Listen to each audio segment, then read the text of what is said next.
Good afternoon, everyone. Rhonda here again with the Salem, Ohio Public Library. I am coming here with a part two of learning about our smartphone camera. Last week, we learned about the flash feature and the night mode feature.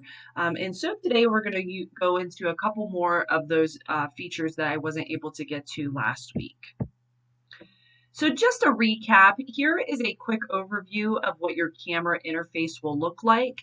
Now, depending on if you have an Android or an Apple phone, this might look slightly different, but they should have relatively similar icons, and some of them might just be in a little bit of a different position on the camera interface.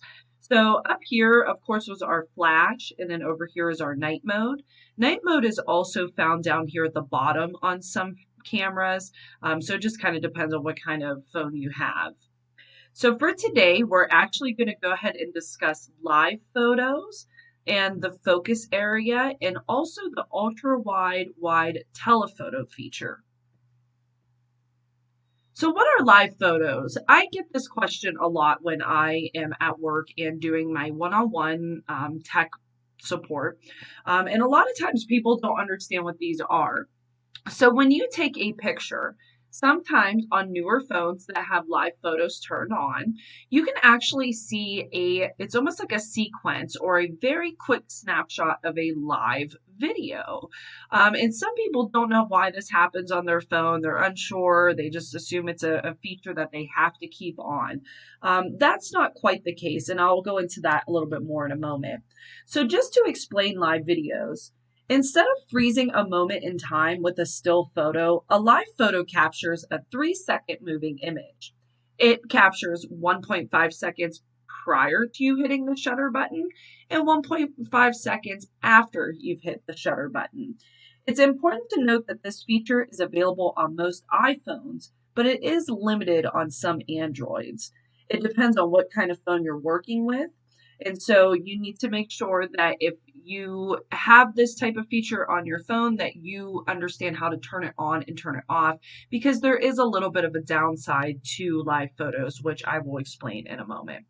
So to get to the live photos icon, you just want to open your app and select your camera, open that and get to the photo mode at the bottom.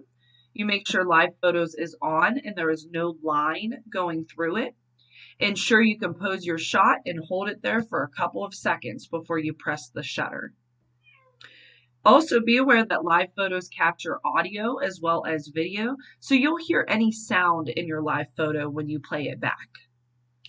And to edit the live photo and pick a single shot, you just click on the photo and look for the 3 dots or the edit button, depending on your device. And then you would just take the slider and move it over to a frame that you prefer, and then you would go ahead and save that frame. So with live photos, we want to be aware that live photos does take up almost double to triple the amount of space on your device as a regular photo would.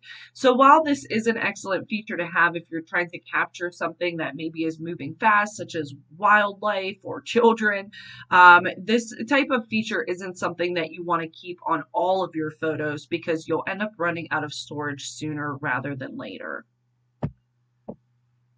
Now we're going to move over to the focus area. This mechanical system is coupled with autofocus software that helps the camera automatically detect where to focus in the scene. In terms of how the focus mechanism works, phone cameras have movable lenses that can adjust the focus by varying the distance between the lens and the image sensor.